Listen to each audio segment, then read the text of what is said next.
Hi అండి. Hello అందరికీ నమస్కారం. రచయితలు ఎటువంటి అభ్యంతరాలు పెట్టని చాలా ఓల్డ్ స్టోరీస్ తీసుకొని చదివి మీకు వినిపిస్తున్నాను. హలో సార్, మీరు ఈ కథ చదవటానికి ఎటువంటి అభ్యంతరం పెట్టినందుకు ముందుగా మీకు thank you so much sir. మీరు రాసిన ఈ అద్భుతమైన కథలోకి సెకండ్ పార్ట్లోకి వచ్చేస్తే, రిషి గారు నాకు దగ్గరగా జరిగి కళ్ళు చిన్నవి చేసి అనుమానంగా, మా చెల్లి నీకు అంత ముఖ్యమైన విషయం ఏం చెప్పింది బావా అని అడిగాడు. నేను చుట్టూ చూస్తూ ఇంకా దగ్గరగా రారా చెప్తా అన్న మెల్లగా. వాడు అంత పెద్ద సీక్రెట్ ఏంటి బావా అంటూ నా దగ్గరికి జరిగి కూర్చున్నాడు. నేను వాడి వైపుకి వంగి వాడి చెవిలో మెల్లగా మూసుకుని కూర్చోరా బేవకూఫ్ అన్నాను. వాడు ఫేస్ చూడాలి, నా మీద పడి నన్ను కొట్టడం మొదలుపెట్టాడు. అప్పుడే మా మాత అబ్బబ్బబ్బబ్బా కాసేపు కుదురుగా ఉండలేరురా మీరు అంటూ వాటర్ గ్లాస్తో మా ముందుకు ప్రత్యక్షమైంది.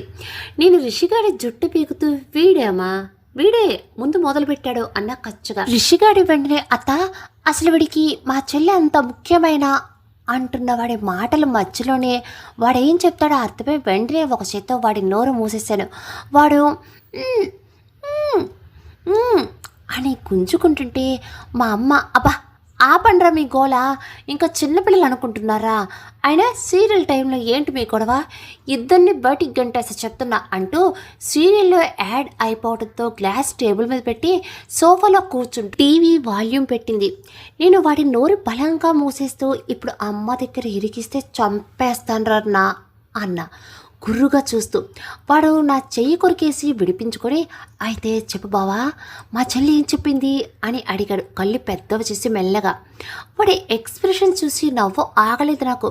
కొంతమంది ఉంటారు చూశారు ఆత్రపు అక్కుపక్షులు, ఋషిగాడు కూడా అదే కేటగిరీ. నేను నీ అంటూ చెయ్యి చూసుకుని, ఇప్పుడు నేను బొడ్డు చుట్టూ 16 ఇంజక్షన్లు చేయించుకోవాలి గారా అంటూ టాపిక్ మారుస్తున్నా. వాడు కుక్కని కుక్క కరిస్తే ఏం కాదులే బావా అన్నాడు నవ్వుతూ. నేను నా చెయ్యి వాడి టీషర్ట్కి రాస్తూ, నువ్వు మామూలు కుక్క కాదురా మేలిమి జాతి కుక్కవి అనగానే వాడు చాలా మెల్లగా, నువ్వు ఏదంటే అదేలే కానీ టాపిక్ మార్చు బావా, ఈ చెత్త ట్రిక్లు నా దగ్గర పని చేయవు కానీ చెప్పు ఏం చెప్పింది మా చెల్లి అంటూ కళ్ళెగరేశాడు.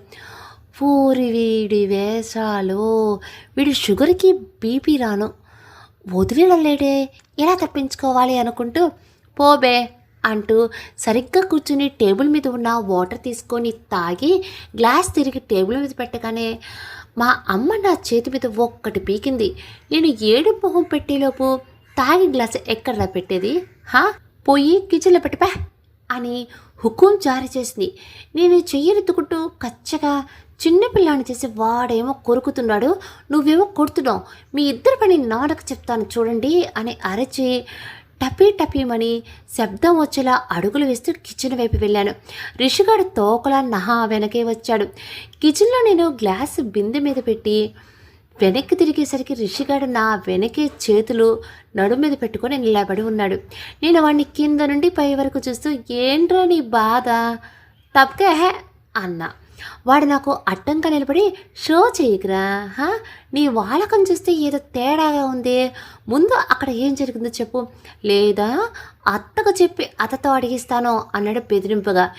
ఇదేంటి వీడి ఇలా తగులుకున్నాడు అనుకుంటూ వాడి ముందు సినిమాటిక్ లెవెల్లో ఎక్స్ప్రెషన్స్ పెట్టి డ్రామాటిక్గా చెప్తాను నేను కాకపోతే సారీ నీకు కాకపోతే ఇంకెవరికి చెప్తానో అంటూ వెనక్కి కిచెన్ కట్టుకు ఆనుకున్నాను. వాడు విచిత్రమైన ఎక్స్ప్రెషన్స్ పెట్టి, ఏంటి బావా టోన్ మారింది, ఏదో 25 ఏళ్ల ఫ్లాష్ బ్యాక్ ఉన్నట్టు కటింగ్ కొడుతున్నావు అన్నాడు. 25 ఏళ్ల ఫ్లాష్ బ్యాక్ కాదురా ఫ్యూచర్ అన్న అదే టోన్లో. వాడు నా పక్కనే కిచెన్ కట్టుకు ఆనుకుంటూ, హిందీ సీరియల్కి తెలుగు డబ్బింగ్ చెప్పొచ్చు కానీ తెలుగు సీరియల్కి హిందీ డబ్బింగ్ చెప్పకూడదు బాబాయ్, పాయింట్ రా, అసలు ఏం జరిగింది, ఏం జరుగుతుంది, ఏం జరగబోతుంది నాకు తెలియాలి, తెలిసి తీరాలి, అసలు నీ మైండ్లో ఏమవుతుంది చెప్పు బావా అన్నాడు. నాకేం చెప్పాలో తెలియలేదు, ఏదైతే అది అవుతుంది అనుకుంటూ, ఏమోరా బావా మేము బాగానే మాట్లాడుకున్నాం, నాకు తనతో ఉంటే టైం కూడా తెలియలేదు కానీ అంటూ ఏం చెప్పాలో తెలియక ఆగాను. వాడు నన్నే చూస్తూ, నీకు మా చెల్లి నచ్చలేదా బావా అని అడిగాడు. నేను వెంటనే నచ్చిందిరా, చాలా నచ్చింది. కానీ అనగానే వాడు మళ్ళీ ఈ కానీలు, పావలాలు రూ. 1 బాబు! నచ్చిందంటున్నావు కదా! చేసుకోవచ్చు కదా! అత్తకి, మామకి తను బాగా నచ్చింది. వాళ్ళ మాటలు బట్టి చూస్తే తను నీకు కరెక్ట్ అని అనిపిస్తుందిరా నాకు. మరి ఇంకేంటి అన్నాడు. నాకేం చెప్పాలో తెలియలేదు. ఇలాంటి టైంలో నా అంతరాత్మగాడు నా పక్కన ఉంటే ఏదో సలహాని నా మొహాన పడేసేవాడు. కానీ వాళ్ళు లేడుగా. రిషిగాడు నా భుజాన్ని తన భుజంతో ఢీకొట్టి, ఏమైంది బావా, నాతో చెప్పరాదే అన్నాడు. తెలియట్లేదురా, వరుదిని నాకు నిజంగానే నచ్చింది. కానీ పెళ్ళికి నేను రెడీగా ఉన్నానో లేదో నాకే తెలియట్లేదు. తను నాతో హ్యాపీగా ఉండగలదా? లైఫ్ లాంగ్ నేను తనని హ్యాపీగా చూసుకోగలనా? పెళ్ళి చాలా పెద్ద డెసిషన్ కదా. ఇంత త్వరగా ఒక నిర్ణయానికి రమ్మంటే ఎలా? నన్ను రెడీ చేసుకోవడానికి నాకు కాస్త టైం కావాలిగా అనగానే వాడు అల్లరిగా, ఇంకా టైం ఏంటి బావా, నువ్వేమైనా అమ్మాయివా రెడీ అవ్వటానికి టైం తీసుకోవటానికి? అదే నేను నీ ప్లేస్లో ఉండుంటే మా అమ్మ నాకు ఏదైనా సంబంధం తెచ్చి ఉంటే ఈ పాటికి నా బండి ట్రాక్ ఎక్కి స్టేషన్ దాటేసేది. నీలా కాదు నేను, తెలుసుగా, మన అంత డైరెక్ట్ అటాకే అంటూ నాకు కన్ను కొట్టాడు. నేను నవ్వాపుకుంటూ నీ చెత్త అంటూ వాడిని వంగబెట్టి కొట్టాను. వాడు నవ్వేస్తూ, వదులు బావా, లేకపోతే ఏంటి, ఎందుకు ఇంత ఆలోచిస్తున్నావు? నీకేం కావాలో అత్తకి మామకి తెలుసు కదా.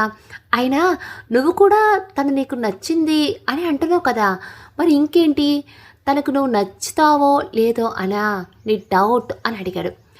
Sound of. నాకు ఈ ప్రశ్నకి ఆ మూమెంట్లో కాసేపటి క్రితం వరుణ్ నాకు ఐ లవ్ యూ వరుణ్ గారు అని చెప్పడం గుర్తొచ్చి గుండె చల్లమంది. ఋషిగాడి ఏదేదో చెప్తున్నాడు, కానీ నా బ్రెయిన్కి ఏం ఎక్కట్లేదు. వరుణ్కు నేను నచ్చాను, నాకు వరుణ్ నచ్చింది, మా ఫ్యామిలీస్కి కూడా మా పెళ్ళి ఓకే. మరి నేనెందుకు ఎటు తెలుసుకోలేకపోతున్నాను? అసలు ఇంత చిన్న పిల్లాడికి ఎంత పెద్ద కష్టం వచ్చిందబ్బా. టైంకి నా అంతరాత్మ గారు కూడా నా హ్యాండ్ ఇచ్చేసి వెళ్ళిపోయాడు. ఇప్పుడు ఏం చేయాలి చెప్పమా నేను అనుకుంటూ ఉండగానే రిషి గారు నా భుజం మీద చేయి వేసి, నీలాంటి వాడిని ఏ అమ్మాయి వదులుకుంటుంది బే, తనకి నువ్వు ఖచ్చితంగా నచ్చుతావు, నాకు నమ్మకం ఉంది, నీకు కూడా తను నచ్చితే ఇక నీ లైఫ్ సెటిల్ అంతే. ఫైనల్గా పాలేలు లాంటి నువ్వు ఇంటి పనోడు అవుతున్నావు అన్నాడు.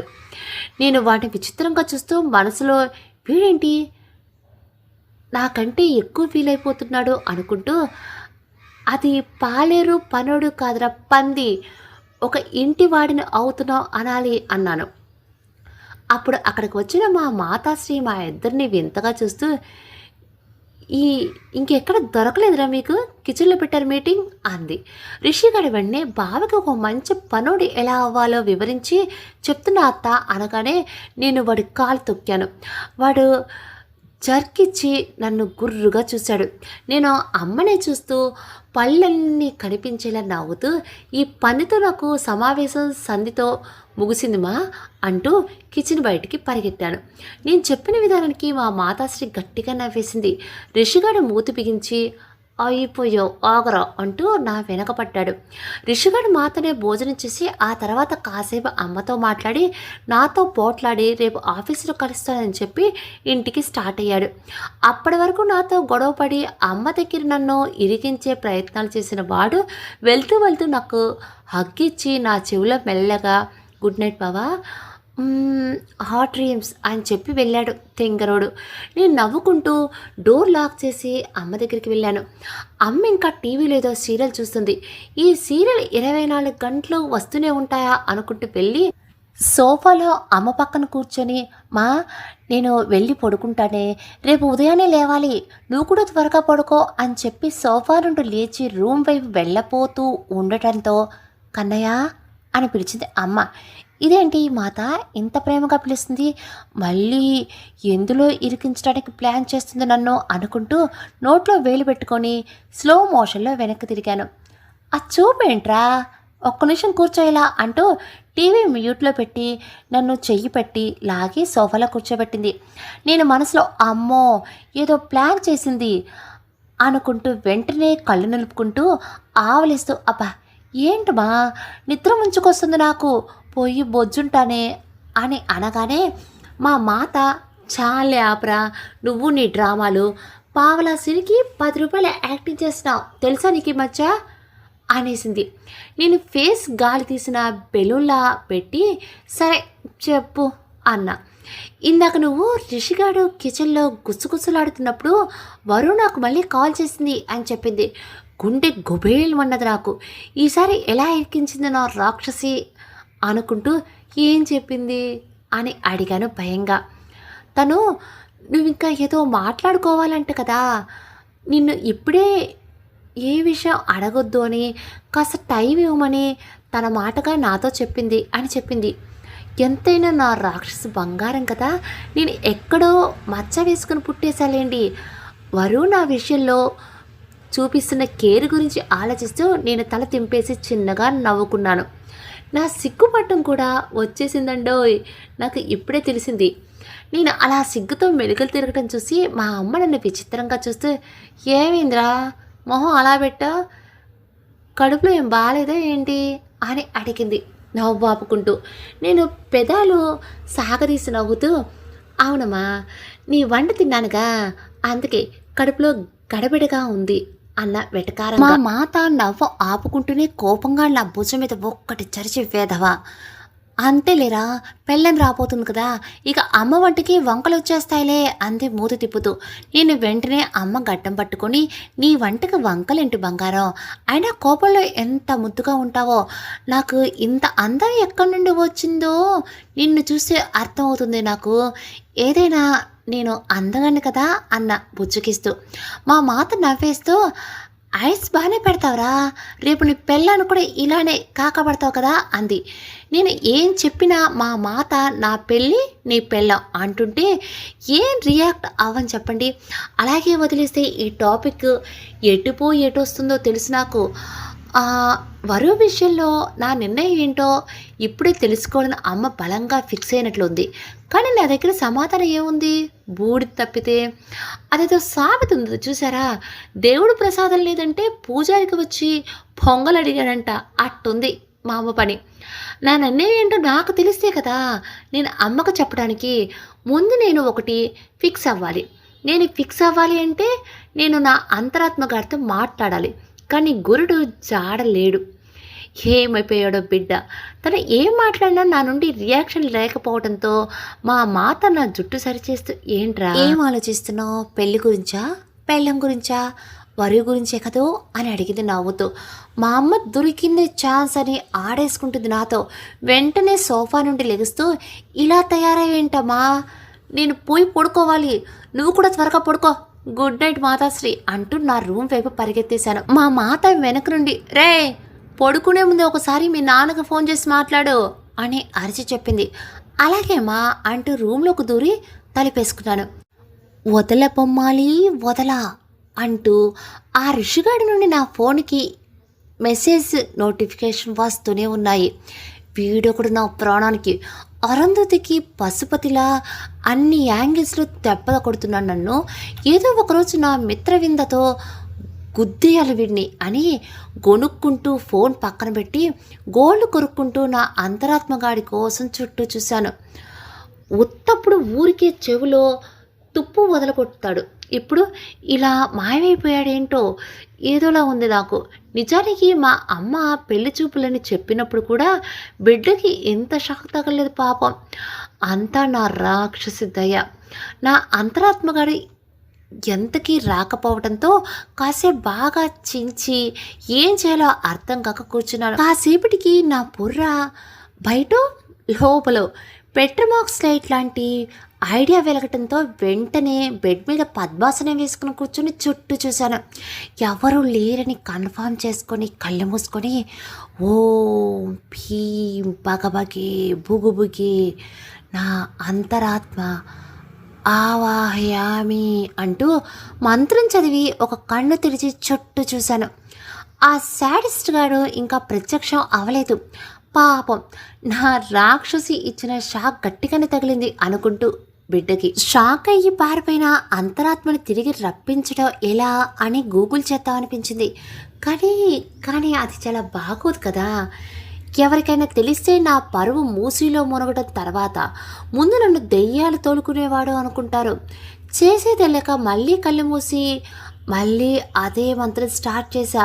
నా అంతరాత్మగాడు ప్రత్యక్షం అయ్యి బొచ్చ పట్టుకొని పెద్దగా నవ్వటం మొదలెట్టేశాడు. వాడిని అలా చూసి నాలో కడుపు మంట ఆరికాళ్ళలోనికి జారి అక్కడి నుంచి నడినెత్తి మీదకి ఎక్కింది. వాడిని గుర్రుగా చూసి ఇంతసేపు ఎక్కడికి పోయావరా సచ్చినోడా అన్నాను. వాడి నవ్వుతూ అది తర్వాత కానీ నేను అంతరాత్మ అనుకుంటున్నావా ప్రేతాత్మ అనుకుంటున్నావరా భగభగి బుగుబుగి ఏంట్రా వెధవా అన్నాడు. నాకు లోపల ఏదో మూలవాడు ఇలా ప్రత్యక్ష అవ్వటం పిచ్చ హ్యాపీగా ఉన్నా పైకి సీరియస్గా కట్టింగ్ ఇస్తూ నవ్వుకురా దున్నపోతా కొడితే ముళ్ళోకాలో అదిరిపోతాయి నీకు. అసలు ఇంతసేపు ఎక్కడ చచ్చావురా ఒక్కడిని ఎన్ని తిప్పలు పడ్డానో తెలుసా టైంకి లెగ్గిచ్చి జంప్ అయిపోయారా అన్నాను. వాడు స్టైల్గా నిలబడి చేతి గోళ్ళు చూసుకుంటూ వరువు బంగారం అలా సడన్గా ఐ లవ్ యూ చెప్తే ఏం చేయరు చెప్పరా చెప్పు చెప్పు చెప్పు అన్నాడు సిగ్గుపడుతూ. బాటా చెప్పు ప్యారగాన్ చెప్పా వీకేసీ ఫ్రెండా సలహాలు ఇవ్వాల్సింది నువ్వే నా అంతరాత్మగా అది నీ బాధ్యత బేవర్సేదవా అన్న ఆవేశంగా. వాడు మొహం వేలాడేసి ఇదిగో నా మీద అరుస్తున్నావు ఇలా అయితే నేను మళ్ళీ మావైపోతానో చెప్తున్నా అన్నాడు. గుండె గుబేలు అన్నది నాకు. ఎటూ కాదని ఎటు చూసినా వేడే దిక్కు నాకు. నేను కాస్త తగ్గి అది కాదురా నువ్వు ఇలా సడన్గా షాకులకి ఇలా మాయమైపోతే నా పరిస్థితి చెప్పు. నువ్వు నేను బెస్ట్ ఫ్రెండ్స్ కదా. నువ్వు నా అంతరాత్మ కన్నా నీ మీద కోపం కాదురా నీకు ఏమైందని నా దిగులు నీ మీద బెంగ పెట్టుకున్నాను తెలుసా అన్న మంచిగా. ఏంటో అండి నా బతుకు ఫ్యూచర్లో నా రాక్షసుని కూడా ఇంతే బుజ్జగించాలేమో ఈ శాడిస్ట్ గాని బతిమలాడుతున్నా. వాడు నన్ను కింద నుండి పై వరకు చూస్తూ ఏరా ఇది నీకే అతిగా లేదు మన మధ్య అంత సెంటిమెంట్ ఏడ్చిందంటావా అన్నాడు నవ్వు ఆపుకుంటూ. నేను వాడి గుర్రుగా చూస్తూ పో బే అంటూ ఫేస్ తిప్పేశాను. వాడు చాలా సెక్కలున్నాయి బాబాయ్ నీలో సర్లే ఏడవకు ఏమైందో సొల్లు విని సొల్యూషన్ సొల్లుతాను అన్నాడు. అవసరం నాది కాబట్టి నేనే తగ్గి జరిగింది మొత్తం చెప్పి వాడిని చూసి ఇప్పుడు చెప్పరా ఏం చేయను అని అడిగాను. అప్పుడే వదలబొమ్మాలి వదలా అంటూ మరో మెసేజ్ వచ్చి నా ఫోన్కి. నేను నిట్టూర్చి ఆ ఋషిగడు సాయంత్రం నుండి దొబ్బుతున్నాడు రా ముందు వాడి విషయంలో ఏం చేయాలో చెప్పు అన్నా. వాడు ఆలోచిస్తున్నట్టు ఫోజ్ ఒకటి పెట్టి అటువైపు తిరిగి నిలబడ్డాడు. వాడు ఏం చెప్తాడో చూద్దామని క్యూరియాసిటీగా వాడిని చూస్తున్నాడు. వాడు స్లో ఎమోషన్లో నా వైపు చూసి బాబు పాపి గరుడ పురాణంలో రంభ ఏమందో తెలుసా అనగానే నేను అసలు గరుడ పురాణంలోనికి రంభ ఎందుకు వచ్చిందిరా అన్న అయోమయంగా. వాడు వెటకారంగా స్వర్గంలో ఖాళీ లేక వచ్చిందంట మూసుకొని చెప్పింది వినిబే అన్నాడు. నేను వెంటనే సెలవివ్వండి స్వామి అన్నాను. వాడు గొంతు సరిచేసుకుని నీ మట్టి బుర్రకి అర్థమయ్యేలా చెప్తాను వినరా అబ్బాయి విషయం ఏదైనా మనం అవతలి వాళ్ళని దొబ్బాలి కానీ వాళ్ళతో మనం దొబ్బించుకోకూడదు అన్నాడు. ఏం చెప్తున్నారా సోదొద్దు పాయింట్కి రా అన్నాను అసహనంగా. వాడు నా ఎదురుగా బండికి కూర్చొని కాళ్ళుతూ రిషిగాడు నిన్ను దొబ్బితే దొబ్బించుకుంటావరా వాడు నీకు మెసేజ్ చేసి దొబ్బితే నువ్వు కూడా వాడికి కాల్ చేసి దొబ్బు. ఇలాంటి విషయాల్లో మనలో శాడిస్ట్కి స్వేచ్ఛనివ్వాలి మనం అన్నాడు. నేను ఆలోచిస్తూ ఐడియా బాగానే ఉంది వర్కౌట్ అవుతుందంటావా అనగానే ట్రై చేస్తే కదరా తెలిసేది అన్నాడు. నిజమే అంటూ ఫోన్ చేతిలోకి తీసుకొని వాడి నెంబర్కి డయల్ చేయబోయి ఆగి నా అంతరాత్మగాన్ని చూసి ఇప్పుడు కాల్ చేసి ఏం మాట్లాడాలరా అని అడిగాను. వాడి నిట్టూర్చి కార్తీక దీపంలో వంటలకు ఈరోజు ఏం వండిందో వంట రెసిపీ అడిగి తెలుసుకోరా నువ్వు నేను హోటల్ పెట్టి ఆ రిషిగారిని సర్వర్లా జాయిన్ చేసుకుందాం అన్నాడు వెటకారంగా. రే అన్నాను బొంగుమూతి పెట్టుకుని. ఇంత దద్ది వింట్రా బాబు వాడికి ఫోన్ చేసి ముందు మంచిగా మాట్లాడు. వాడు నీకు వరువు బంగారానికి మధ్య ఏం జరిగిందో తెలుసుకోవడానికి దూల బెండకాయ వేషాలు ఇస్తున్నాడు. నువ్వు జస్ట్ మాట్లాడుకుంటున్నావు మళ్ళీ కలుద్దాం అనుకుంటున్నావు అని చెప్పు. ప్రపోజ్ చేసిన విషయం చెప్పకు, ఆ ఎదవ మళ్ళీ ఏం మాట్లాడుకుంటున్నారో అని కూపీలాగే ప్రయత్నం చేస్తే, వరు ఫ్రెండ్స్లో ఒక మంచి గుంటను చూసి వాడికి పరిచయం చేద్దాం అనుకున్నట్లు చెప్పు, వాడిని డైవర్ట్ చేసేయి, నమ్మేస్తాడు వెధవా అని చెప్పాడు నవ్వుతూ. నిజమే కదా, మన ఫ్రెండ్ని పరిచయం చేస్తాను అంటే ఏ ఫ్రెండ్ కాదంటాడు. వాట్ అన్న ఐడియా సర్చి నువ్వు కేకరా అంటూ రిషికి కాల్ చేశాడు. వినవే బర్రె పిల్ల, నువ్వు వినవే బర్రె పిల్ల అనే సాంగ్ వస్తుంది. ఈ ఆత్రపక్ష వినవే బర్రె పిల్ల, నువ్వు అనవే బర్రె పిల్ల అనే సాంగ్ వస్తుంది. ఆ ఆత్రప అక్కుపక్షి వాడి టేస్ట్కి తగినట్టుగా పెట్టుకున్నాడు కాలర్ ట్యూన్. అనుకోగానే నా అంతరాత్మకుడు పక్క నుండి, బాబు మచ్చలేని మంచోడా, సొట్టలేని సిన్నోడా, ఎటొచ్చి నువ్వే మాట్లాడాలి ఈ కాలర్ ట్యూన్స్ గురించి, రింగ్ టోన్ గురించి, మెసేజ్ టోన్స్ గురించి అన్నాడు వెటకారంగా. అదేంటో మా వాడు నా గాలి తీసే ఏ ఛాన్స్ని వదిలిపెట్టలేండి. నేను నా అంతరాత్మగాన్ని తిట్టుకొని ప్రాసెస్లో ఉండగానే రిషిగాడు కాల్ లిఫ్ట్ చేసి, రే బా ఏం చేస్తున్నావు, నా గురించి థింక్ చేస్తున్నావా అన్నాడు. నేను వాడితో పోట్లాడటం మొదలుపెట్టి దాదాపు అరగంట సొల్లు వేశాను వాడితో. నా అంతరాత్మగాడు ఇచ్చిన ఐడియాను బాగానే వర్కౌట్ అయ్యింది. వరుతో మాట్లాడి వరు ఫ్రెండ్స్ని పరిచయం చేస్తాననే టాపిక్ తేగానే వాడు నా విషయం వరు విషయం మర్చిపోయాడు తింగరోడు. కాసేపు వాడి మీద నా శాడిజం చూపించి వాడి చెవుల్లో తుప్పు వదిలాను. వాడు నా వాగుడు భరించలేక, రే నీకు నమస్కారం రా బావా, ఏం తిన్నావురా బాబు, ఇక చాలు, నా వల్ల కాదు, ఫోన్ పెట్టి రేపు ఆఫీస్లో కలుద్దాం అన్నాడు బతిమలాడుతూ. నా వాగుడు భరించలేక వాడు అప్పటికి 4 సార్లు కాల్ కట్ చేశాడు. నేను నాలోని శాడిజం తీరాక వాడికి మళ్ళీ కాల్ చేశాను. వాడు లిఫ్ట్ చేసే వరకు వదలలేదు. అత్తకి కాల్ చేసి మరీ వాడిని కాల్ లిఫ్ట్ చేయమని చెప్పమని చెప్పాను. అందుకే బిడ్డ బతిమలాడుతున్నాడు. మామూలుగా ఉండదు మనతో. నేను కాసేపు మాట్లాడొచ్చుగా బావా అన్న నవ్వాపుకుంటూ. రిషిగాడికి ఏడుపు ఒక్కడే తక్కువలా ఉంది అనుకుంటా. బావా ప్లీజ్ రా, నీ గురించి తెలిసి బుద్ధి లేక కెలిక నిన్ను వదిలేరా అన్నాడు ఏడుపు గొంతుతో. నాకు భలే నవ్వొచ్చింది. సర్లే ఏడవకు, పొడుకో, రేపు మాట్లాడుకుందాలే అని కాల్ కట్ చేసి, నా పెళ్లి చూపుల డీటెయిల్స్ కావాలంట వేధవకి, దూల తీరింది బాగా అనుకుంటూ నవ్వుతూ నా అంతరాత్మగాన్ని చూశాను. వాడు బాబు వాగుడికాయ ఫుల్ కుషా అన్నాడు నవ్వుతూ. నేను ఫుల్ కుష్, దిల్ కుష్, అంతా నీదయ్యే, నువ్వు తోపురా, తురుమంతే, నీకు జస్ట్ అంతరాత్మనే అవార్డు ఇవ్వాలరా. ఏంటి జస్ట్ అంతరాత్మ, సారీ బెస్ట్ అంతరాత్మనే అవార్డు ఇవ్వాలరా అన్నాను. వాడు నవ్వుతూ, పీక్ నవ్వుతీ, నాకు ఐస్ పెట్టకు బాబాయ్, నెక్స్ట్ ఏంటి అన్నాడు. నేను ఆలోచిస్తున్నట్టు ఫోర్స్ పెట్టగానే కాసేపటి క్రితం మా మాతాశ్రీ, రే పడుకునే ముందు ఒకసారి మీ నాన్నకి ఫోన్ చేసి మాట్లాడు అని అరిచి చెప్పటం గుర్తొచ్చి, రే నాన్నకు కాల్ చేయాలరా అన్నాను. వాడు బద్ధకంగా ఒళ్ళు విరుచుకుంటూ, చేయరా మరి అన్నాడు. కానీ నాన్న ఇప్పుడు వరు విషయంలో నా నిర్ణయం ఏంటని అడిగితే ఏం చెప్పనరా అని అడిగాడు ఆలోచిస్తూ. వాడు నన్ను విచిత్రంగా చూస్తూ, ఇందులో ఆలోచించడానికి ఏముంది మామా, వరు బంగారం విషయంలో నువ్వు అంటున్న వాడి మాట పూర్తి కాకముందే మచ్చలేని మంచోడివి నేను అని నా ఫోన్ రింగ్ అవ్వటం మొదలైంది. స్క్రీన్ మీద నాన్న నెంబర్ డిస్ప్లే అవుతుంది.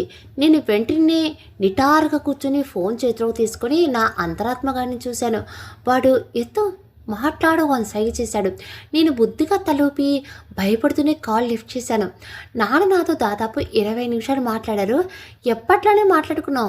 విచిత్రంగా ఆయన అసలు పెళ్లి చూపుల గురించి వరువు గురించి ఊసే ఎత్తలేదు. కాల్ పెట్టేసే ముందు మాత్రం, కన్నయ్య కొన్నిసార్లు సరైన నిర్ణయం తీసుకోవటం ఎంత ముఖ్యమో ఆ నిర్ణయం సరైన సమయంలో తీసుకోవటం కూడా అంతే ముఖ్యం. నీ మనసు నీకు చెప్పే నిర్ణయం మీద నమ్మకం ఉంచు, అతిగా ఆలోచించకుండా త్వరగా పడుకో అని చెప్పారు. ఆయన చెప్పిన దాంట్లో త్వరగా పడుకో అన్నమాట మాత్రమే పూర్తిగా రిజిస్టర్ అయింది నాకు. కాల్ కట్ చేసి ఫోన్ పక్కన పడేసి స్లో మోషన్లో తల తిప్పి నా అంతరాత్మగాడిని చూశాను. వాడు నన్ను కింద నుండి పై వరకు లుక్కుతూ, నీ బాధ ఏంటి బాబాయ్ అన్నాడు. నేను ఏం మాట్లాడలేదు, ఎందుకో అంతా గజిబిజిగా ఉంది నాకు. ఇంతలో వదల బొమ్మాలి వదల అంటూ నా ఫోన్కి మెసేజ్ నోటిఫికేషన్ వచ్చింది. పరజ్ఞానంగానే ఫోన్ చేతిలోకి తీసుకొని మెసేజ్ ఓపెన్ చేశాను. వరుణ్ నుండి వచ్చిన మెసేజ్ అది. మరి అంతలా ఆలోచనలో మునిగిపోతే మీ నిద్ర మీద మీ మీదే అలుగుతుందేమో వరుణ్ గారు, నన్ను తలుచుకొని పడుకోండి, త్వరగా నిద్రపడుతుంది, గుడ్ నైట్ అన్న మెసేజ్ చదివి ఎందుకో చిన్న నవ్వొచ్చి చేరింది నా పెదాల మీద. ఉన్నట్టుండి తన ఆలోచనలు చుట్టేశాయి నన్ను. అప్పటి వరకు పెళ్ళైతే లైఫ్ ఎలా ఉంటుందని ఆలోచించి నేను ఆ క్షణం తర్వాత తనతో పెళ్ళైతే లైఫ్ ఎలా ఉంటుంది అని ఆలోచించడం మొదలుపెట్టాను. నా అంతరాత్మగాడు నన్నే విచిత్రంగా లుక్కుతున్నాడు. ఎందుకో కాసేపు నేను ఏం మాట్లాడలేదు, వాడు కూడా నన్ను ఏం మాట్లాడించలేదు. కాసేపటికి నేను నవ్వుతూ నా ఫోన్ నా చేతిలో తీసుకుని వరుణ్ నెంబర్కి ఓపెన్ చేశాను. నా రాక్షసి అని సేవ్ చేసి బ్లష్ అవుతూ నా అంతరాత్మగానే చూశాను. వాడు నన్ను అంతే విచిత్రంగా చూస్తూ నా ఎక్స్ప్రెషన్స్ ఏంట్రా అన్నాడు. నేను సేవ్ చేసిన పేరు వాడికి చూపిస్తూ ఫుల్ ఫిదారా, వరుణ్ నాకు నచ్చింది చాలా అంటే చాలా. తన మాటలు, తన అల్లరి, తన కేరింగ్, తన ప్రవర్తన, ఏ అమ్మాయిరా బాబు పూర్తిగా ఎక్కేసింది నా మనసులో. ఫిదా అంతే. మనం ఎక్కడో మచ్చ వేసుకొని పుట్టేసావేమో అన్న సిగ్గుపడుతూ వాడు నవ్వుతూ, అబ్బో మరి అమ్మ వాళ్ళకి పెళ్ళి ఓకే అని చెప్పేద్దామా అన్నాడు నన్నే చూస్తూ. లేదురా ఇప్పుడే కాదు అనగానే, ఏరా ముహూర్తం అయినా చూడాలా అన్నాడు. అబ్బా కాదురా, నేను ఇప్పుడు అమ్మకు చెప్తే అమ్మ వెంటనే అత్తమ్మ వాళ్ళకి చెప్పేస్తుంది, అప్పుడు అత్తమ్మ వాళ్ళు వరువుకు చెప్తారు, అప్పుడు మరి అరేంజ్ మ్యారేజ్ అవుతుంది. అలా వద్దు, నాకు లవ్ మ్యారేజ్ కావాలి. సో నేను తనని ఇష్టపడుతున్నట్లు అందరికంటే ముందు వరువుకు తెలియాలి, నా ద్వారానే తెలియాలి. తనకి ప్రపోజ్ చేస్తానరా అన్నాను నవ్వుతూ.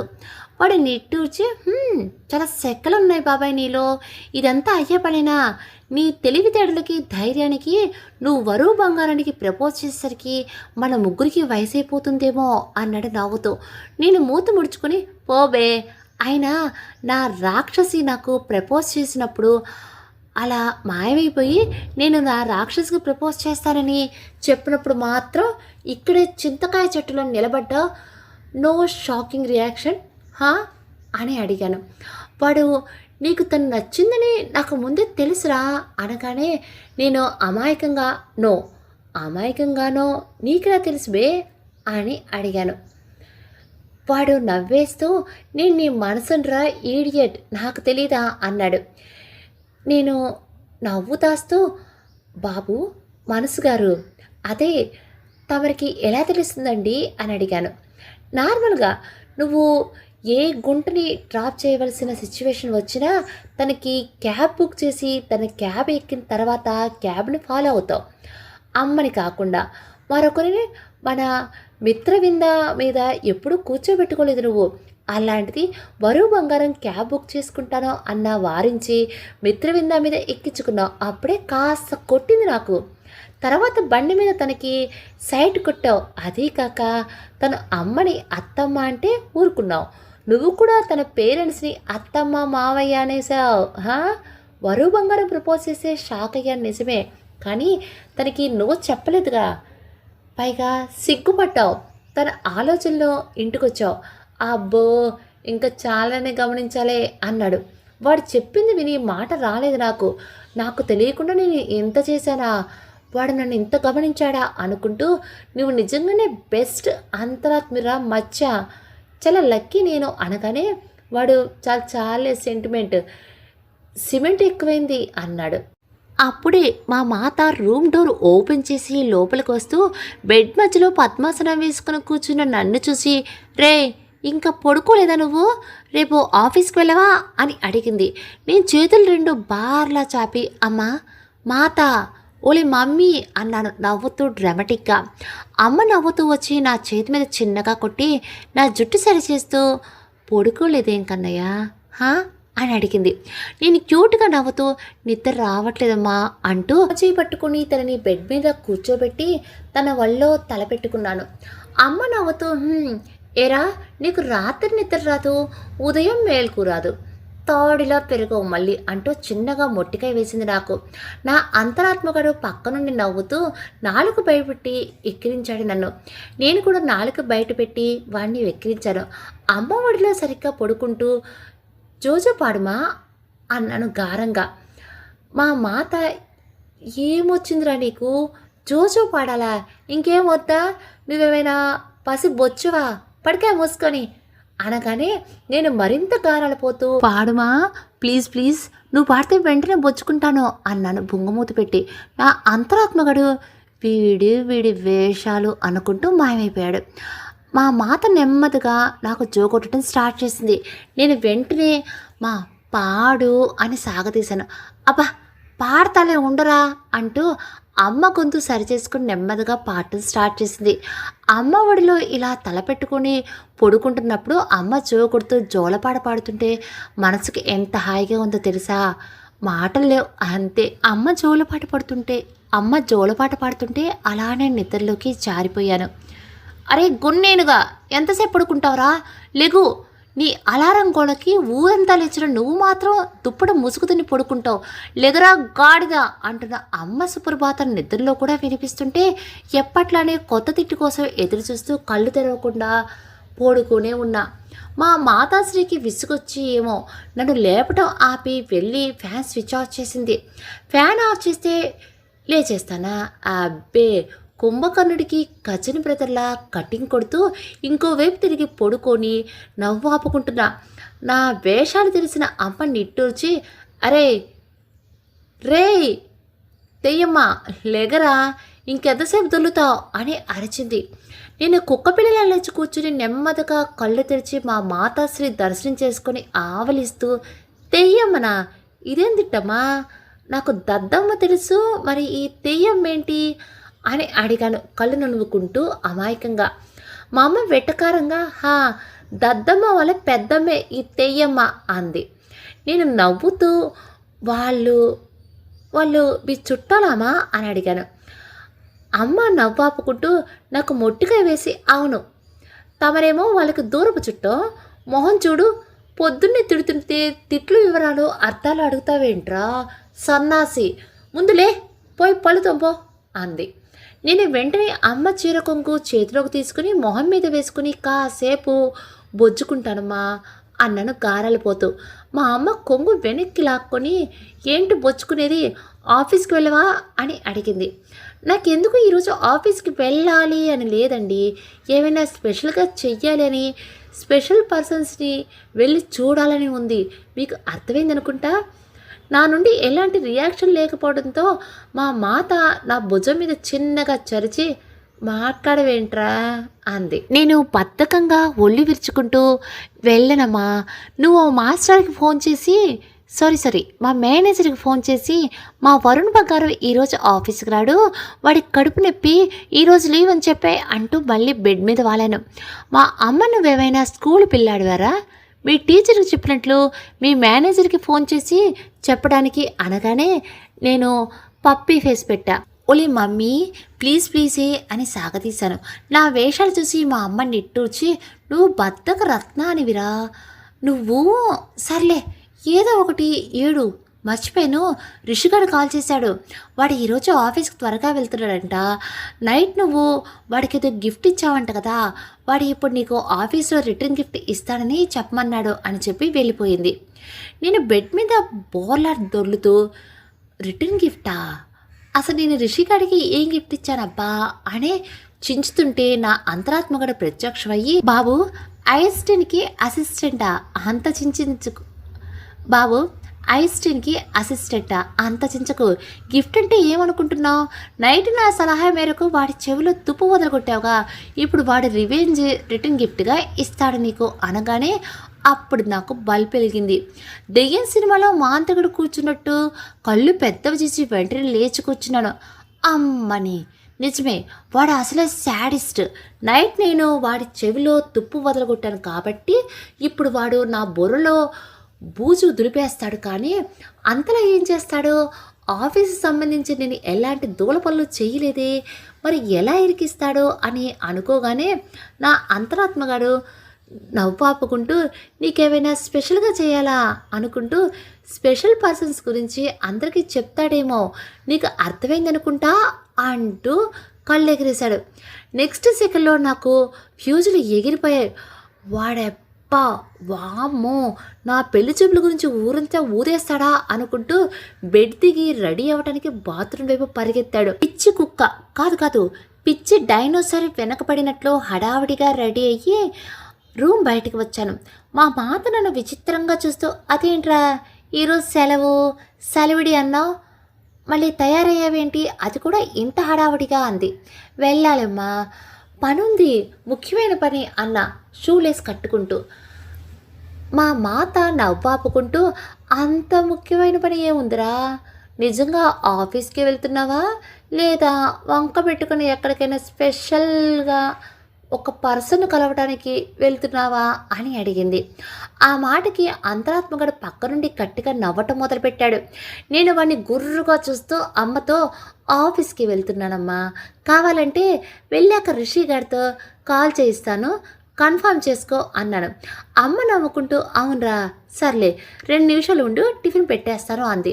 నేను బ్యాగ్ తీసుకుని భుజం మీద సైడ్కి వేసుకుంటూ వద్దమ్మా నేను క్యాంటీన్లో తింటాను, నువ్వు తినే బంగారం అంటూ అమ్మ బుగ్గల్లాగి జాగ్రత్త అని చెప్పి బయటకు పరిగెత్తేశాను. వెనుక నుండి అమ్మ రే జాగ్రత్త అని అరిచింది. నేను ట్రాఫిక్ అంతా చాకచక్యంగా డ్రైవ్ చేసుకోగలనని ఈరోజే తెలిసింది. ఆఫీస్ దగ్గర పార్కింగ్ లాట్లో బైక్ పార్క్ చేసి లిఫ్ట్ వైపు పరిగెట్టి వెళ్ళి లిఫ్ట్ బటన్ సెకండ్కు 4 సార్లు నొక్కుతూ నిలబడ్డాను. అది ఓపెన్ అవ్వడం ఆలస్యం. దాంట్లో దూరి కళ్ళు బలంగా మూసేసి గాల్లో దేవుడికి దండం పెట్టి ఋషిగాడు రాకూడదు, వాడి బైక్ పంచర్ అవ్వాలి, వాడి ట్రాఫిక్లో ఇరుక్కుపోవాలి అని కోరుకుంటున్నా. నా అంతరాత్మగడు పక్క నుండి నీకు ప్రసాదంలో జీడిపప్పు రావాలని కూడా దేవుణ్ణి ఎప్పుడు ఇంతలా కోరుకోలేదు కదరా అన్నాడు నవ్వుతూ. ఒళ్ళు మండింది నాకు. వాడిని మింగేసేలా చూస్తూ నీ చెత్త ఇది నీ వల్లే బే అన్నాను ఆవేశంగా. వాడి స్టైల్గా నిలబడి గోళ్ళు చూసుకుంటూ మధ్యలో నేనేం చేశాను రా అన్నాడు. మధ్యలో కాదు మొదటి నుండి అంత నువ్వే చేసావు, అయినా నాకు బుద్ధి లేదు అనగానే వాడు ఇది మాత్రం కరెక్ట్ రా అన్నాడు. నేను వాడిని కొట్టేసేలా చూస్తూ నీ మాట విని వాడి గురించి తెలిసి వాడిని ఏడిపించాడు. ఇప్పుడు వాడు నాకు రివెంజ్ పేరుతో కింద మాదిరి ఏ రాటు దిప్పుతాడా అన్నాడు. వాడు అరే మామా ఎక్కువ రియాక్ట్ అవుతున్నావురా, నీ పెళ్లి చూపుల విషయం అందరికీ తెలిసింది, అయితే ఏంటి తెలిస్తే తెలియనివు, అయినా ఎలాగో పెళ్ళికి ఈ మందని పిలవాలిగా అంటూ నా వైపు వంగి మెల్లగా అదేం ఫస్ట్ నైట్ కాదుగా సీక్రెట్గా చేసుకోవటానికి అంటూ కన్ను కొట్టాడు. అప్పుడే లిఫ్ట్ ఓపెన్ అయింది. డైలాగ్ లేకుండా గుర్రుగా వాడిని ఒక లుక్కి బయటికి పరిగెత్తేశాను. పోకురిలో మహేష్ బాబు పరిగెత్తినట్లు పరిగెడుతూ ఆ ఫ్లోర్ మీద చర్చను జారుతూ లోపలికి వెళ్ళేసరికి రిషిగాడు టేబుల్ డెస్క్ మీద ఎక్కి నిలబడి ఫైల్ని గుండ్రంగా గొట్టంలా చుట్టి మైక్లా నోటి దగ్గర పెట్టుకుని ఎలక్షన్ ప్రచారంలో రాజకీయ నాయకుడు మాట్లాడే ఫోజులో అరిచి మాట్లాడుతున్నాడు. వాడిని అలా చూసి గుండె జారి కడుపులోకి వచ్చింది నాకు. అప్పుడే వాడు నన్ను చూసి చెయ్యి చూపించి వచ్చాడు మిస్టర్ కాబోయే పెళ్లి కొడుకు అని అరిచాడు. గుండె అదిరింది నాకు. చెప్పేశాడు సచ్చినోడు, కప్పలు పట్టే విధవా, నీడి లేని బావిలో చూసి తోసేయాలి విన్ని, దొంగ బడులు పట్టేవాడు అని నేను వాడిని తిట్టుకుంటూ ఉండగానే ఆఫీస్లో అందరూ కీచిన బొమ్మలా వాళ్ళు ముఖాలు నా వైపు తిప్పారు. చచ్చిపోయాను సిగ్గుతో. నా బాడీ నుండి కోపం వల్ల సిగ్గు వల్ల వేడి పొగలు రావటం తెలుస్తుంది నాకు. ఆ టైంలో నా నెత్తి మీద విజిల్ పెట్టి ఉంటే అది కుక్కర్ కూతలా కాదు రైలు కూతలా వినిపించేదేమో. అంత పరిగెత్తడం వల్ల చిన్నగా రొప్పుతూ బిగుసుకుపోయి చిన్న పిల్లాళ్ళ స్కూల్లో మొదటి రోజు క్లాస్లో మిగతా పిల్లలు చూసి పెడతారు చూసారా ఫేస్, అలా పెట్టాను. సిక్కేస్తుంది నిన్ను చూస్తుంటే, సిక్కేస్తుంది నీ మాట అంటే అంటూ నా అంతరాత్మకుడు పక్క నుండి గొంతు చించుకొని సిగ్గుతున్నాడు. నేను ఉన్న సిచ్యువేషన్ ఏంటి, శాడిస్ట్ గాడు పాడుతున్న పాట ఏంటి, పులిహోర పొట్లాలు పంచితే వచ్చినట్లు అందరూ గుంపుగా వచ్చి నన్ను చుట్టుముట్టి హే వరుణ్, నీకు పెళ్లి చూపులు జరిగాయా? ఎప్పుడురా? మాకు చెప్పలేదేంటి? ఎప్పుడు? ఎక్కడ కలిసావు తన్ని? పెళ్లి చూపులేనా? పెళ్లి కూడా ఫిక్స్ అయిందా? పెళ్ళి ఎప్పుడు? ఇంతకీ పెళ్ళి అరేంజా, లవ్ మ్యారేజా? పెళ్ళికైనా మమ్మల్ని పిలుస్తావా లేదా? అమ్మాయి పేరేంటి? తన ఫోటో ఉందా అంటూ నా మీద ప్రశ్నల వర్షం కురిపించారు. నేను బిక్కమొహం వేసి కళ్ళు తిప్పి నా అంతరాత్మగాడి వైపు చూశాను. వాడు కళ్ళు పెద్దవి చేసి, వీళ్ళేంట్రా ఇలా ఉన్నారు? పెళ్లి చూపుల గురించి నువ్వు వీళ్ళకి చెప్పకూడదని ఎందుకు అనుకున్నావో ఇప్పుడే అర్థమైంది నాకు. ఒక్కొక్కరు టీవీ 3x3 ఛానల్ చూసి రిపోర్టుని మించిపోయారుగా అన్నాడు. నేను మనసులో ఏదైనా సలహా ఇవ్వరా అనుకున్నాను. నా అంతరాత్మగాడు ఏంటి ఇచ్చేది? చుట్ట బీడియా? సలహాలు ఇవ్వాలంటే సలహా? ఇందాకేక నన్ను అన్ని మాటలు అన్నావు, మళ్ళీ నన్ను ఎందుకు అడుగుతున్నావు? నేను ఇవ్వను అంటూ మాయమైపోయాడు. వీడు కూడా హ్యాండ్ ఇచ్చేసాడు. ఏం చేయాలో తెలియక అందరినీ నెర్వస్గా చూసి రిషిగణ్ణి గుర్రుగా చూశాను. వాడు ఈవిల్ స్మైల్ చేస్తూ కళ్ళెగరేశాడు. చెత్తన అంటూ అందరిని చూసి, అరే గాయస్, అదేదో అనుకోకుండా అలా జరిగిపోయింది అంతే. ఇంకా పెళ్ళి మాటల్లోనే ఉన్నా, పెళ్ళి కన్ఫర్మ్ చేసుకోలేదు.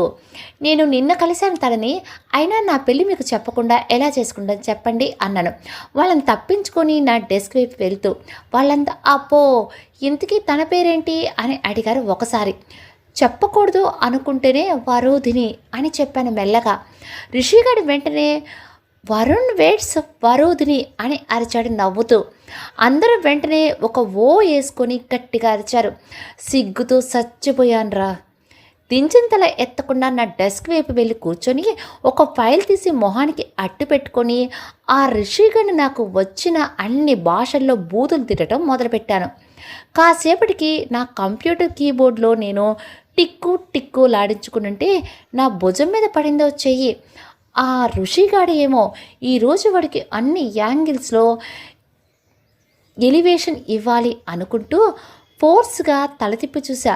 నాకు మా బట్టతల శాడిస్ట్ మేనేజర్ గాడు పళ్ళన్నీ బయటపెట్టి నా దర్శనమిచ్చాడు. నేను దడుచుకొని చిన్నగా జర్కిచ్చి చైర్లో వెనక్కి జరిగి కూర్చున్నాను. మా శాడిస్ట్ గురించి నెక్స్ట్ టైం చెప్తాను అన్నాను కదా, ఇప్పుడు చెప్తాను. మా శాడిస్ట్ గాడు పేరుకు తగ్గట్టే శాడిస్ట్. మనుషులు బుర్ర తింటూ తన శాడిజం చూపించడంలో ఎక్స్పర్ట్. మనిషి మంచోడే కానీ పైచం పాలు కాస్త ఎక్కువ. కష్టపడితే గాడిద గుర్రం అవుతుంది అని నమ్మే టైపు. ఉచిత సలహాలు ఇస్తూ ఎవరినైనా ఊదరగొట్టేస్తూ ఉంటాడు. ఏదైనా చిన్న పాయింట్ దొరికితే చాలు ఆ పాయింట్తో అవతల వాళ్ళని పీల్చి పిప్పి చేసే వరకు వదలడు. అందులోనూ నేనంటే కాస్త అభిమానం ఎక్కువ. ఆయన ఇచ్చే సలహాల గురించి భయంతోనో అత్యవసరం అయితే తప్ప ఆయన క్యాబిన్ వైపు కూడా వెళ్ళను నేను. అలాంటిది ఆయన స్వయంగా నా దగ్గరికి వస్తే ఏం రియాక్ట్ అవుతాను చెప్పండి? మహానుభావులు ఊరికే రారో అని కొనుక్కుంటూ గుడ్ మార్నింగ్ సార్ అన్న చైర్ నుండి లేస్తూ. ఆయన పర్లేదు కూర్చోవయ్యా అన్నాడు, నా భుజాల మీద చేతులు వేసి నన్ను నా కుర్చీలోనే కుదివేస్తూ. నేను సరిగ్గా కూర్చుంటూ ఆయన విచిత్రంగా చూశాను. మా శాడిస్ట్ నా పక్కన డెస్క్ అమ్మాయిని చూసి, నువ్వు వెళ్ళి కాఫీ తాగు, ఓ అరగంట తర్వాత రాపోయి అని పంపేసి తన చైర్ తీసుకొని నా వైపుకు లాక్కొని కూర్చుని నవ్వుతూ నన్ను చూశాడు. ఏ నవ్వరా నాయనా, నీ నవ్వు చూపించి పిల్లలకు వారం రోజులు తిండి ఒకేసారి తినిపించేయచ్చు అనుకుంటూ ఏం రియాక్ట్ అవ్వాలో అర్థం కాక అలానే విచిత్రంగా చూస్తూ కూర్చున్నాను. ఆయన నాకు మరింత దగ్గరగా జరిగి మెల్లగా, ఏమయ్యా వరుణ్, నీకు పెళ్లి చూపులు జరిగాయంటగా అన్నాడు నవ్వుతూ. నీకెందుకురా బాబు అనుకుంటూ, మీకెలా తెలుసు సార్ అన్నాను. ఆయన రిషి చెప్పాళ్లే నీకు పెళ్లి చూపులు జరిగాయని, నువ్వు పెళ్లి విషయంలో ఎవరైనా మేధావి సలహా తీసుకోవాలని అనుకుంటున్నావు అని, నా దగ్గర నువ్వు సలహా తీసుకోవాలి అని అనుకుంటున్నావంటగా అన్నాడు మెలికలు తిరుగుతూ సిగ్గుపడుతూ. నేను మనసులో వాడెప్ప శాడిస్ట్ గాడు, నన్ను ఇరికించడమే పనిగా పెట్టుకున్నాడా? ఎక్కడ సచ్చావరా సచ్చినోడా అనుకుంటూ కళ్ళు తిప్పి చుట్టూ చూశాను. మా కాస్త దూరంలో చేతిలో కాఫీ మగ్ పట్టుకొని పక్కన డెస్క్ ఆనుకొని స్టైల్గా నిలబడి ఉన్నాడు రిషిగాడు. నేను వాడిని చూడగానే వాడు పెదాలు చెవుల వరకు సాగదీసి రాక్షసంగా నవ్వుతూ కళ్ళెగరేశాడు. నాకు ఇప్పుడే వెళ్ళి వాడిని కింద పడేసి కాళ్ళతో కొల్ల బొడి చేయాలనిపించింది. సైకో సాలేగాడు దొరుకుతాడు, ఈరోజు అయిపోయాడు నా చేతిలో అనుకుంటూ తల తిప్పి మా శాడిస్ట్ వైపు చూశాను. ఆయన ఇంకా సిగ్గుపట్టంలోనే బిజీగా ఉన్నాడు. ఓర్ని నీ సిగ్గు చివడా అనుకుంటూ సార్ అని పిలిచాను. ఆయన తలెత్తి చూడగానే ఈ విషయాలన్నీ రిషిని చెప్పాడా అన్నాను. ఏమనాలో తెలియక. ఆయన నవ్వుతూ అవునయ్యా, నువ్వేం మొహమాట పడకు, నీకు మంచి సలహా నేను ఇస్తానుగా. నాదే మేము మేడంది కూడా లవ్ మ్యారేజే. ముందు మా కథతో మొదలు పెడతా విను అని చెప్పటం మొదలుపెట్టాడు. పట్టుమని పావుగంట గడిచింది. ఆయన నిర్విరామంగా మాట్లాడుతూనే ఉన్నాడు. ఇలా ఇరుక్కుపోయానేంటి, ఎలా బయటికి రావాలి అనుకుంటూ నా అంతరాత్మగాడి కోసం చుట్టూ చూశాను. వాడు ఎక్కడ లేడు, ఎక్కడికి పోయాడో. నేను నైట్ వాడిని పిలవడానికి చేసింది గుర్తొచ్చి మళ్ళీ అదే ఫాలో అవ్వాలని ఫిక్స్ అయ్యి వెంటనే మనసులో ఓం భీం బగబగే బుగుబుగే అంటూ ఉండగానే నా అంతరాత్మగాడు ప్రత్యక్షమయ్యి రే ఆపరా వేధవా, నేను అంతరాత్మని అనుకుంటున్నావా, ప్రేతాత్మని అనుకుంటున్నావా, ఇంకోసారి మంత్రాలు చదువుతున్నాను పిలిచావంటే డొక్క చిచ్చి డోలు కట్టేస్తాను అన్నాడు కోపంగా. వీడికి ఇంత ఫైర్ మీద ఉన్నాడో అనుకుంటూ మా మేనేజర్ని చూశాను. మా శాడిస్ట్ నన్ను పట్టించుకోకుండా చేతివేలు నలుపుకుంటూ తన ప్రేమ కథని వివరంగా వివరించి చెప్తున్నాడు. నేను నా అంతరాత్మగాన్ని చూసి దొబ్బుతున్నాడురా, ఏదైనా సలహా ఇవ్వు అన్నాను జాలిగా మొహం పెట్టి. వాడు ఈ శాడిస్ట్ గాడి నేను దొబ్బితే దొబ్బించుకుంటావా, తిరిగి దొబ్బు, ఇలాంటి విషయాలు మనసులో శాడిస్ట్కి స్వేచ్ఛనివ్వాలి మనం అన్నాడు. నాకు ఒళ్ళు మండింది. నిన్ను రిషిగాడి విషయంలో ఇదే సలహా ఇచ్చావు, ముంచేశావు నన్ను. వాడిని గుర్రుగా చూస్తూ కొడితే ముళ్ళు కలో అదురుతాయి నీకు. నిన్న కూడా ఇదే సలహా ఇచ్చావు, నీ మాట విని రిషిగాడిని విసిగించాను. ఇప్పుడు వాడు రివెంజ్ పెడుతూ నన్ను ఇన్ని వైపుల నుండి మంట పెడుతున్నాడు అన్నాను. అప్పుడు మా మేనేజర్ నన్ను చూసి వరుణ్ వింటున్నావా అని అడిగాడు. నేను వెంటనే సార్ వింటున్నా, చెప్పండి, మంచి సస్పెన్స్ సినిమా ఉంది మీ ప్రేమ కథ అన్నాను కంగారుగా. ఆయన సిగ్గుపట్టడం కంటిన్యూ చేస్తూ కథ కంటిన్యూ చేశాడు. నాకు తల దేనికైనా బాదుకోవాలి అనిపించింది. మొహం మరి జాలిగా పెట్టి నా అంతరాత్మగాన్ని చూశాను. వాడు అబ్బా కమల్ హాసన్, మస్తు షేడ్స్ ఉన్నారా నీలో అన్నాడు నవ్వుతూ. ప్లీజ్ రా బాబాయ్ హెల్ప్ చేయి, ఇక నా వల్ల కాదు, నేను వినలేను అన్నాను మొహం మార్చేసి. వాడు కొన్ని క్షణాలు చించి ఒక పని చేయరా అనగానే నేను చెప్పరా ఏం చేయను అన్నాను క్యూరియాసిటీగా. వాడు నన్ను ఎగాదిగా చూస్తూ ముందు కాస్త షుగర్ ఆపుకొని చెప్పింది విను అంటూ గొంతు సరి చేసుకొని ఈ శాడిస్ట్ చూడకుండా నెమ్మదిగా నీ ఫోన్ చేతిలోకి తీసుకొని సెట్టింగ్స్లోకి పోయి నీ రింగ్ టోన్ ప్లే చేయి, అప్పుడు ఆయన నిన్ను చూస్తాడు. నువ్వు వెంటనే అయ్యో సారీ సార్, ఇంపార్టెంట్ కాల్ మాట్లాడాలి అని చెప్పి పక్కకు వెళ్ళు, ఫోన్ మాట్లాడి కటింగ్ ఇచ్చి వచ్చి సార్ ఎమర్జెన్సీ వెళ్ళాలి అని చెప్పి లీవ్ తీసుకొని వెంటనే ఇక్కడి నుంచి జంప్ అయిపో అన్నాడు. ఐడియా బాగానే ఉంది కానీ వర్కౌట్ అవుతుందో అవ్వదో అనుకుంటూ వేరే ఏదైనా ఐడియా తడుతుందేమో అని చించాను. కానీ ఎంతకీ నాకు ఏం తట్టలేదు. మా సలహా శాడిస్ట్ అప్పటికే అరగంట నుండి నా బుర్ర తింటున్నాడు. రిషిగాడు వాడి డెస్క్ దగ్గర కూర్చొని క్యాంటీన్ నుండి పాప్కార్న్ తెచ్చుకొని పందికొక్కలా బొక్కుతూ నేను పడుతున్న పాటలను చూస్తూ నవ్వుతూ ఫుల్ ఎంజాయ్ చేస్తున్నాడు సైకోగాడు. వాడు అలా చూసి నాకు అరికాల మంట నెత్తికెక్కుతుంది. వాడిని గుర్రుగా చూస్తూ నాకు కూడా ఛాన్స్ వస్తుందిరా, అప్పుడు నీకు ముల్లోకాలు అన్ని యాంగిల్స్లో అదిరిపోతాయి అనుకుంటూ మా మేనేజర్ గోల ఇక భరించలేక నా అంతరాత్మగాడి సలహా వినడానికి ఫిక్స్ అయ్యి నెమ్మదిగా నా ఫోన్ నా చేతిలోకి తీసుకోబోయాను. అప్పుడే మచ్చలేని మంచోడు నేను అంటూ ఒక ఫోన్ రింగ్ అవ్వటం మొదలైంది. ఆ రింగ్ టోన్ విని మా సలహాల శాడిస్ట్ మాట్లాడటం ఆపి నన్ను చూశాడు. నేను నా అంతరాత్మగాడు ఒకరినొకరిని చూసుకొని స్క్రీన్ వైపు చూసాం. స్క్రీన్ మీద నా రాక్షసి అనే పేరు డిస్ప్లే అవుతుంది. మా మేనేజర్ ఏదో అనబోతున్న లోపు నేను వెంటనే నా ఫోన్ నా చేతిలోకి తీసుకొని ఇంపార్టెంట్ పర్సన్ నుండి ఇంపార్టెంట్ కాల్ సార్, చాలా ఇంపార్టెంట్, చాలా చాలా ఇంపార్టెంట్ అన్నాను చైర్ నుండి లెగుస్తూ. నేను అంత ఇంపార్టెంట్ అనే పదాన్ని అన్నిసార్లు ఇంపార్టెంట్ అని చెప్పడంతో ఆయన వెంటనే అయ్యో అవునా వెళ్ళు వరుణ్, వెళ్ళు వెళ్ళి మాట్లాడు అన్నాడు. ఆయన అలా అనటం ఆలస్యం. రిషిగఢ్ వైపు చూడనట్లే చూసి క్యాంటీన్ వైపు పరిగెత్తాను. క్యాంటీన్లో చాలా తక్కువ మంది ఉన్నారు. నేను చివరి టేబుల్ దగ్గర కూర్చొని నేను కాల్ కట్ అయ్యే చివరి నిమిషంలో లిఫ్ట్ చేసి హలో అన్నాను. హాయ్ అండి, హలో. స్టోరీ చాలా జోవియల్గా ఉంది కదా, నాకైతే చాలా బాగా నచ్చింది అన్నట్టు. దీని థర్డ్ పార్ట్ని రేపు మార్నింగ్ 8 o'clockకి ఎగ్జాక్ట్గా పోస్ట్ చేస్తాను అన్నట్టు. మీకు స్టోరీ నచ్చింది కదా, ఇప్పుడు ఒక చిన్న లైక్ చేసేయండి. మీలా స్టోరీస్ ఇలా వినేవాళ్ళు ఎవరైనా ఉంటే తప్పకుండా ఈ స్టోరీని ఫార్వర్డ్ చేయండి, ఓకేనా. రేపు మార్నింగ్ 8 o'clockకి మీ అందరినీ ఈ స్టోరీ థర్డ్ పార్ట్లో కలుస్తాను. అంతవరకు నమస్తే.